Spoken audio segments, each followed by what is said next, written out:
সংবাদে আপনাদের সবাইকে স্বাগত জানাচ্ছি। আমি ফিরোজ তুহা। শুরুতেই বিআরবি কেবলস সংবাদ শিরোনাম। শুরুতেই জানিয়ে দেব আমাদের হাতে থাকা আজকের সর্বশেষ বাংলা আপডেট সংবাদ। দুদকের অনুসন্ধান, বসুন্ধরার মালিকদের বিদেশে থাকা সম্পদ জব্দের আদেশ। এরপরে জানিয়ে দেব ভারতকে বুঝতে হবে এটা শেখ হাসিনার বাংলাদেশ নয়, মন্তব্য করেছেন আইন উপদেষ্টা। এরপরে জানিয়ে দেব আওয়ামী লীগের শাসনামলে চোরতন্ত্র সৃষ্টি হয়েছিল। সর্বশেষ জানিয়ে দেব বাংলাদেশের মানুষ কারো দাদাগিরি একদম পছন্দ করে না, মন্তব্য করেছেন জামায়াতের আমির ডাক্তার শফিকুর রহমান। এতক্ষণ শুনছিলেন সংবাদ শিরোনাম, এরপর বিস্তারিত। দুদকের অনুসন্ধান, বসুন্ধরার মালিকদের বিদেশে থাকা সম্পদ জব্দের আদেশ। বসুন্ধরা গ্রুপের চেয়ারম্যান আহমেদ আকবর সোবহান সহ তার পরিবারের 8 সদস্যের বিদেশে থাকা স্থাবর অবস্থান সম্পদ জব্দ ও অবরুদ্ধ করার আদেশ দিয়েছেন আদালত। দুর্নীতি দমন কমিশনের দুদক আবেদনের পরিপ্রেক্ষিতে ঢাকা মহানগরের জ্যেষ্ঠ বিশেষ জজ মোহাম্মদ জাকির হোসেন গত 21 নভেম্বর এই আদেশ দেন। সম্পদ জব্দের আদেশের তালিকায় নাম থাকা অন্যরা হলেন আহমেদ আকবর সোবহানের স্ত্রী আফরোজা বেগম, তাদের 3 ছেলে সাইমা সোবহান তানবীর, সাফিয়াত সোবহান ও ছাপাওয়াত সোবহান এবং তিনি পুত্রবধূ শরিয়ার সোবহান, সোনিয়া ফেরদৌসী সোবহান ও ইয়াশা সোবহান। দুদক আদালতে এই 8 জনের প্রায় 143 কোটি টাকার বিনিয়োগ সম্পদ কোন ও ব্যাংকের লেনদেনের তথ্য জানিয়েছেন। এর বাইরে বিদেশে সম্পদ কেনা, বিনিয়োগ ও ব্যাংক হিসাবে তথ্য দেওয়া হয়েছে, যেগুলো টাকার পরিমাণ দুদকের প্রতিবেদনে উল্লেখ নেই। দুদক বলেছে আহমেদ আকবর সোবহানের পরিবারের কেউ বিদেশে টাকা পাঠাতে বাংলাদেশে ব্যাংকের অনুমতি নেননি। দুদকের public prosecutor PP Mir Ahmed Ali Salam গতকাল সোমবার প্রথম আলোকে বলেন, বসুন্ধরা গ্রুপের চেয়ারম্যান আহমেদ আকবর সোবহান সহ তার পরিবারের 8 সদস্যের জ্ঞাত আয়ের বহির্ভূত সম্পদ অর্জনের অভিযোগ অনুসন্ধান করেছে দুদক। দুদকের অনুসন্ধানে বিদেশে তাদের নামে যে স্থাবর অবস্থানের সম্পদ পাওয়া গেছে তার তালিকা আদালতের কাছে তুলে ধরা, তা জব্দ ও অবরুদ্ধ করার আবেদন করা হয়। আদালত দুদকের আবেদন মঞ্জুর করেছেন। মীর আহমেদ আলী সালাম আরো বলেন, বিদেশে পাচার করা টাকা ফিরিয়ে আনতে সংশ্লিষ্ট দেশের সংস্থাকে আদালতের আদেশ দেখাতে হয়। ঢাকার আদালতের এই আদেশ পাচার হওয়া টাকা ফেরত আনতে সহায়তা করবে। আদালত আহমেদ আকবর সোবহানের পরিবারের 8 জনের সম্পদ জব্দের আদেশের অনুলিপি সিঙ্গাপুর, সুইজারল্যান্ড, যুক্তরাজ্য ও সংযুক্ত আরব আমিরাতে, Slovakia, Cyprus, Saint Kitts and Nevis ও ব্রিটিশ ভার্জিন আইল্যান্ডের সংশ্লিষ্ট সংস্থার কাছে পাঠাতে বলেছেন। পাশাপাশি একই অনুলিপি দিতে বলেছেন স্বরাষ্ট্র মন্ত্রণালয়। দুদক ও বাংলাদেশ ফিনান্সিয়াল ইন্টারডিক্টেশন ইউনিটকে বিআইসিডি আদালতে জমা দেওয়া দুদকের আবেদনে বলা হয়, অনুসন্ধানে জানা গেছে যে অভিযুক্ত ব্যক্তিরা তাদের মালিকাধীন কোম্পানির নামে বিপুল পরিমাণে ব্যাংক খাত ঋণ নিয়েছেন। সেই ঋণের একাংশ পরে পাচার করে সেখানে সম্পত্তি কেনা হয়েছে এবং বিনিয়োগ করা হয়েছে। দুদক বলেছে বসুন্ধরা গ্রুপের ব্যবস্থাপক পরিচালক এমডি সাইম সোবহান তানবীর 30 লাখ ইউরো, বর্তমানে মূল্য প্রায় 38 কোটি টাকা বিনিয়োগ করে স্লোভাকিয়ার নাগরিকত্ব নেন। তার স্ত্রী ইয়াশা সোবহান 20 লাখ ইউরোর অর্থাৎ 25 কোটি টাকা বিনিয়োগ করে নাগরিকত্ব নেন। সাইপ্রাসের আহমেদ আকবর সোবহান ও তার স্ত্রী আফরোজা বেগম 2.5 লাখ মার্কিন ডলার, প্রায় 3 কোটি টাকা বিনিয়োগ করে নাগরিকত্ব কেন ব্যয় করেছে অঞ্চলের দ্বিপাক্ষিক সেন্ট কিউর অ্যান্ড নিবেছে। আহমেদ আকবর সোবহানের পরিবারের 8 সদস্য বিভিন্ন দেশের 19টি প্রকল্পে বিনিয়োগ করেছে বলে আদালতকে জানিয়েছে দুদক। সংস্থাটি আরো বলেছে ছাপাওয়ানের সোবহান ও তার স্ত্রী সোনিয়া ফেরদৌসী সোবহান সংযুক্ত আরব আমিরাতে হাবিব ব্যাংক ও সাইপ্রাসে ইউরো ব্যাংকে হিসাব খুলে অবৈধ অর্থ লেনদেন করেন। ঢাকার আদালত গত 21 অক্টোবর আহমেদ আকবর সোবহান সহ তার পরিবারের 8 সদস্যের দেশে ত্যাগ নিষেধাজ্ঞা দেন। 6 অক্টোবর তাদের ব্যাংক হিসাব জব্দের নির্দেশ দেওয়া হয়েছিল।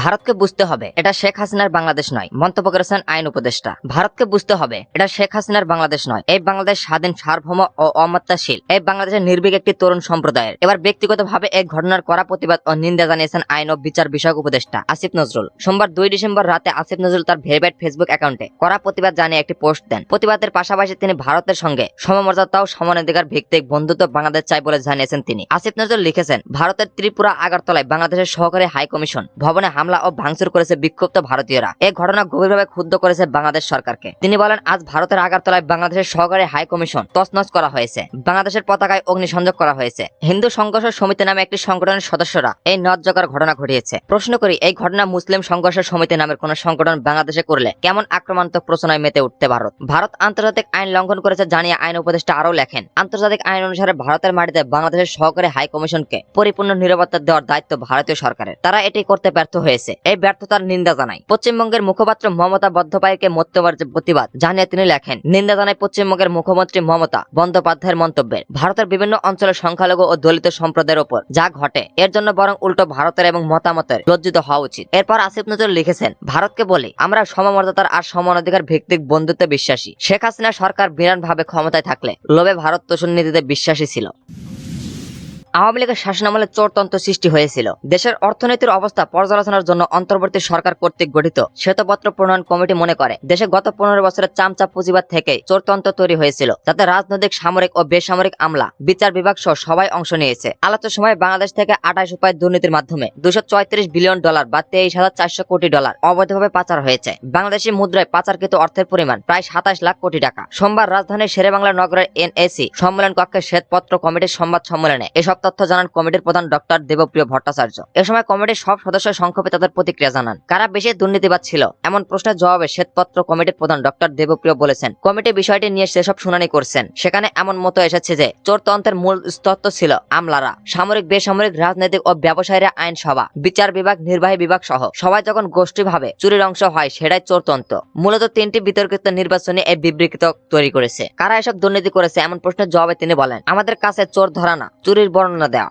ব্যক্তি বা প্রতিষ্ঠান নয়, বরং চুরির প্রক্রিয়া খুঁজে বের করা। ব্যক্তি বা প্রতিষ্ঠান নিয়ে কারো কিছু বলার থাকলে দুদক বা কেন্দ্রীয় ব্যাংকের ইন্টেলিজেন্স ইউনিটে যাচা যায়। শ্বেতপত্রে গত আওয়ামী লীগ সরকারের শাসনামলে সীমাহীন দুর্নীতি, পাচার বা লুটপাটের তদের উপাত্ত দেওয়া হলে কমিটি বলেছেন তাদের হাতে এর কোনো প্রমাণ নেই। তবে তাদের ধারণা যেসব খাতে বেশি দুর্নীতি হয়েছে তার মধ্যে শীর্ষে থাকবে ব্যাংকিং, আকামাটা, জ্বালানি এবং তথ্য প্রযুক্তি খাত। এর আগে শ্বেতপত্র প্রণয়ন কমিটি রোববার উপদেষ্টা অধ্যাপক ডক্টর ইউনূসের কাছে চূড়ান্ত প্রতিবেদন জমা দেয়। তখন তারা জানিয়েছিলেন যে শেখ হাসিনা সরকারের শাসনামলে দুর্নীতি, লুণ্ঠন ও আর্থিক কারচুপির যে তথ্য পাওয়া গেছে তা আতঙ্কিত হওয়ার মতো। এই কমিটি দুর্নীতি, অনিয়ম, লুটপাট সহ অর্থনীতির নানা বিষয়ে তাদের প্রাপ্ত তথ্য নিয়ে প্রায় 400 পৃষ্ঠার শ্বেতপত্র দিয়ে তৈরি হয়েছে। গত 5ই আগস্ট সরকার পতনের পর 28শে আগস্ট দেশের সামগ্রিক অর্থনৈতিক চিত্র জানতে ডক্টর দেবপ্রিয় ভট্টাচার্যের নেতৃত্বে 12 সদস্যের শ্বেতপত্র প্রণয়ন কমিটি গঠিত হয়। শ্বেতপত্র কমিটির চূড়ান্ত প্রতিবেদনে বলা হয়েছে, অবৈধ দুর্নীতি, রাষ্ট্রীয় সম্পদের অপব্যবহার ও স্বেচ্ছাধীন ক্ষমতার অপপ্রয়োগের মাধ্যমে 1.5 দশক ধরে বাংলাদেশে একটি চোরতন্ত্র প্রতিষ্ঠা করা হয়েছিল, যার মাধ্যমে দেশ থেকে $234 বিলিয়ন সমপরিমাণ 28 লাখ কোটি টাকা পাচার করা হয়েছে। প্রতি বছর পাচার করা অর্থের পরিমাণ ছিল গড়ে $28 বিলিয়ন।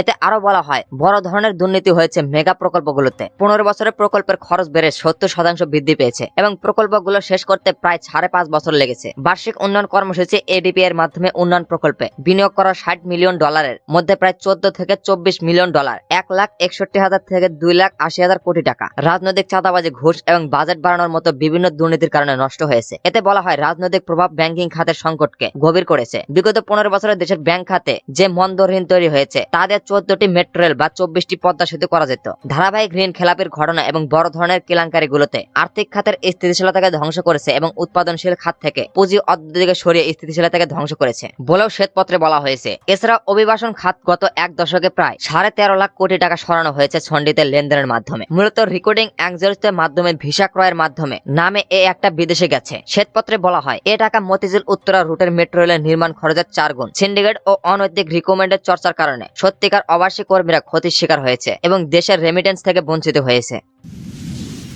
বাংলাদেশের মানুষ কারো দাদাগিরি একদম পছন্দ করে না, মন্তব্য করেছেন জামায়াতের আমির ডাক্তার শফিকুর রহমান। বাংলাদেশের মানুষ তাদের মাথার ওপর কারো দাদাগিরি একদম পছন্দ করে না বলে মন্তব্য করেছেন জামায়াত ইসলামের আমির ডাক্তার শফিকুর রহমান। সোমবার 2 ডিসেম্বর রাতে তার নিজের ভেরিফাইড ফেসবুক আইডিতে ভারতের আগারতলায় বাংলাদেশের সহকারী হাই কমিশনার হামদার ঘটনা প্রসঙ্গে দেওয়া এক পোস্টে এই মন্তব্য করেন তিনি। ফেসবুক পোস্টে ডাক্তার শফিকুর রহমান লিখেছেন, ভারত নিজের দেশে তার প্রতিবেশী দেশের কূটনৈতিক মিশনের নিরাপত্তা দিতে ব্যর্থ। সেখানে সাম্প্রদায়িক সম্প্রীতির বাংলাদেশে নিয়ে কথা বলার কোনো অধিকার তাদের থাকতে পারে না। আমরা বাংলাদেশের জনগণকে সতর্ক থাকার জন্য আহ্বান জানাচ্ছি। জাতীয় ঐক্যতার কার্যকর ঔষধ। উল্লেখ্য, বাংলাদেশের সংখ্যালঘু হিন্দুদের উপর নির্যাতন ও চিন্ময় কৃষ্ণ দাসকে গ্রেপ্তারের প্রতিবাদে ভারতের ত্রিপুরা রাজ্যের আগরতলা সার্কিট হাউসে অনুষ্ঠিত বিক্ষোভ সমাবেশের পর সেখানকার বাংলাদেশের সহকারী হাই কমিশনে হামলা চালায় একদল উগ্র ভারতীয়। তারা বাংলাদেশের জাতীয় পতাকা নামিয়ে এনে ছিঁড়ে ফেলে এবং মিশনের সাইনবোর্ডে ভেঙে আগুন ধরিয়ে দেয়।